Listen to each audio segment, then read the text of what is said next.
Today on Addicted to Gear, we're going to upgrade this Squier Contemporary Strat with an FU tone brass block. Stay tuned.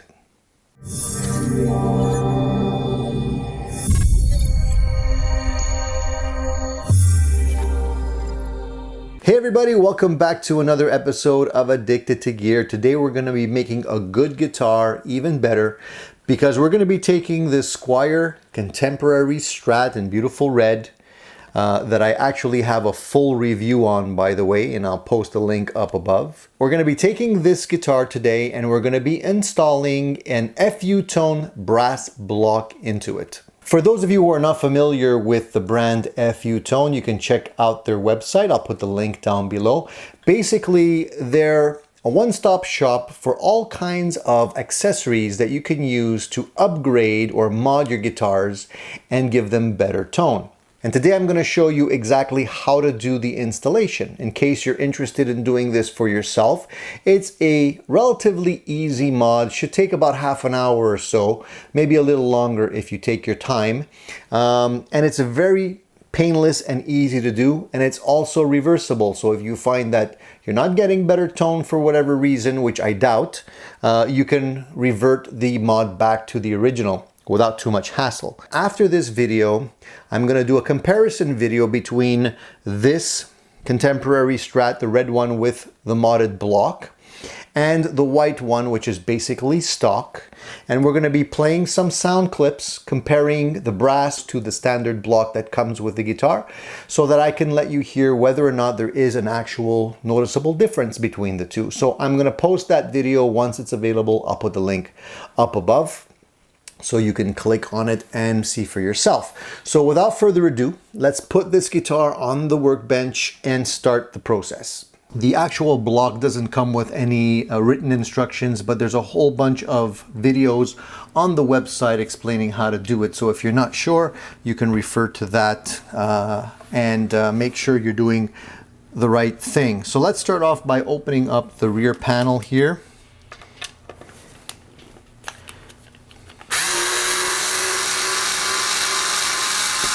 Once you have access to the rear panel, you're basically able to see the existing bridge. You can see how small and thin this bridge is in here, and it's not going to give you much mass.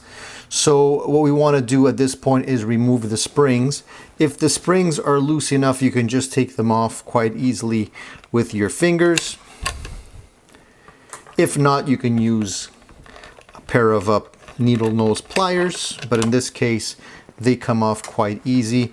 And at this point the actual bridge should come right out. So now we have the bridge removed from the guitar, and what we'd like to do, if you have the intonation set properly here, what I like to do is put some tape across the actual saddles before I remove them, so that I sort of have a location of where they need to be. But I mean, if you're going to redo the intonation anyways, that's not important. So in this case, I'm going to redo the intonation anyways, so I'm not going to be too concerned about it.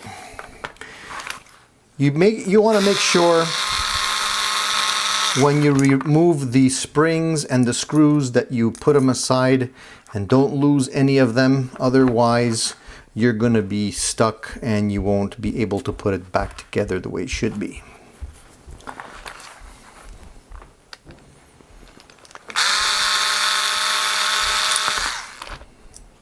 At this point, I'm going to just take off the existing screws.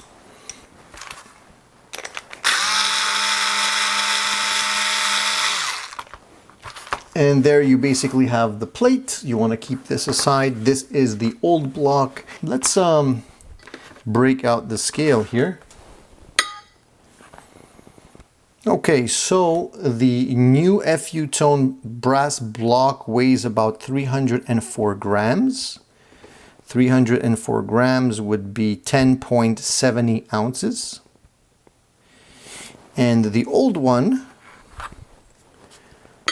was 5.30 ounces, or if we convert that to grams, 150 grams. So quite a big difference between the old one and the new one in terms of raw mass. Putting the block back together, pretty simple. We just have to remove the screws. Once that's done, we take the base plate and make sure that the screws align to it. Take the screws that come with the block and just screw them back in. It's simple as that. Probably best to do the middle one first. You can just do it finger tight at first and then work from there. Then the rest of the installation is pretty straightforward. You just have to do what I just showed you in reverse and you're in business. So let's just give them a little tightening there. Don't over tighten them because you don't want to strip the screws or anything like that. It already feels so much better. So I'm gonna go ahead and put back all of the saddles and then I'll show you how to put it back in. All right, so we're ready to install the bridge into the guitar again. Because the block is so massive now compared to the thin block that was there before, what I did is I pulled out the bridge posts all the way out so that I can actually have an easier time aligning everything, because you don't have much room front to back anymore. So if your saddles are all the way in, you won't really have room to get them back in properly. So by doing it this way, it just makes things a little bit simpler. Just hold it while you screw the posts back in. Of course, whenever you modify the posts and move the saddles or anything like that, you have to do a whole setup again, because now you're going to have posts that are not going to be in the same place anymore and the string height will be affected. So I'll do a complete setup. Okay, I'm going to deck the screws right now. They're going to be completely all the way down, but I'll adjust them later on. All right, so here you do have a little bit of play back and forth, but the actual saddle won't come out completely. You won't be able to, it won't fall out. Okay, so I can pretty much flip over this guitar right now and finish putting in the screws without any worry that it'll come out. But what I'll do is I'll hold the bridge in place and put the springs back in. Start with the middle one. Put it back on the claw, and so on and so forth with the other springs.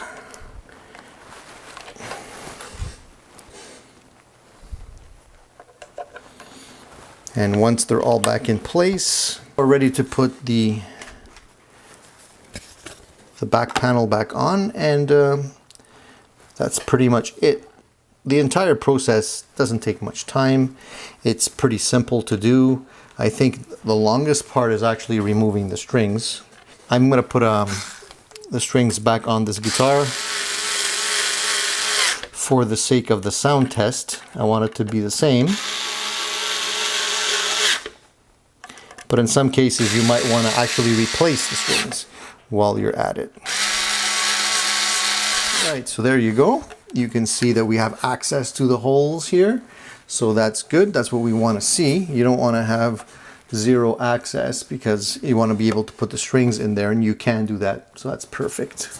All right, so we're going to put the strings back on the guitar. We're going to do the intonation, make sure everything's good. And then we're going to do a sound test and see how it sounds. Stay tuned for that. So that's basically the entire process of installing one of these brass blocks into a Strat style guitar, regardless of whether it's an official Fender Strat or a Squier Strat. The process is pretty much the same. Not a big effort to get it installed, and it is entirely reversible. And I think it definitely adds more mass to the guitar. Now the real question here is whether or not it makes a huge difference in tone, and that we will see in our follow-up video, where I'm going to be putting the stock bridge against the FU tone brass bridge, and we're going to see if we can actually hear a noticeable difference. Okay, so stay tuned for that video. That should be coming up shortly. Now, if you guys are interested in buying one of these brass blocks for yourself, check out the link down below. They're not very expensive, and they pretty much have all of the different sizes you may need for different style guitars. It's important, however, that you do buy the right size because they're not universal. So you have to buy the right one for your guitar. If it's an import model, for example, it might be slightly different. The hole alignments might not be the same. If you have any doubts or concerns, just email the guys at FU Tone. They'll be able to answer your questions and ship you the right block. So that's it for the video today, guys. I hope you found this inspiring or educational, and it's encouraged you to try some guitar mods for yourself. If you like the content that we're producing here on Addicted to Gear, please consider subscribing. If you're already subscribed to our channel, hit the little bell icon so you'll be notified whenever I post new videos. If you want to support our channel, please grab some swag down below and get yourself some awesome t-shirts or other stuff as well. You can use a 10% discount code, which I'll offer today. If you type in FU Tone on checkout, you'll be given a 10% discount code, and you can save yourself some money for today only. That's it for now, guys. Thank you for tuning in to Addicted to Gear. See you soon.